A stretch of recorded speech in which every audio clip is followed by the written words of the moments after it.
They ruined our life. A rally at Grand Isle. They're trying to pressure you into taking a small amount of money when you don't know what the future's going to bring. Locals angry at what they say is slow progress in handing out compensation for the BP oil spill. Businessman Dean Blanchard's laid off 65 staff at his fish factory in the past 6 months.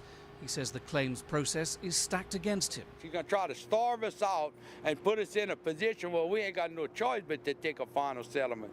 But how could anybody take a final settlement when you don't know what's going to happen in 3 or 4 years? Dean's factory is idle as he waits for the Obama administration to determine how the billions of dollars they told BP to set aside for compensation is actually spent. We're all in trouble. Some of us going to sell their house, some of us going to sell their land, some of us going to completely move out of here. Living nearby is J.J. Crapel, a Native American fisherman who's made a living from the sea off Louisiana all his life. The spill forced him to pawn his boat. He reckoned $25,000 would put him back on his feet, the maximum he'd be eligible for based on his tax returns. So far, he's only received half of that and doesn't know when he'll see the rest. I was just like charging them like $1,000 a month. And that ain't really paying my bills.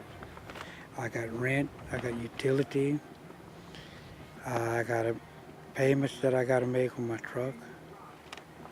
I got payments I got to make on my boat. And it just ain't really covering the bills. Claims are being paid. The process is moving forward, but it seems to be hit and miss. For example, Al Jazeera spoke to a waitress who works here in the French Quarter in New Orleans, popular with tourists, and she got a $10,000 compensation payout for lost wages. She lives nowhere near the spill zone. Lawyers say the system lacks transparency and is confusing. There's no rhyme or reason as to how they're paying and what they're paying to whom.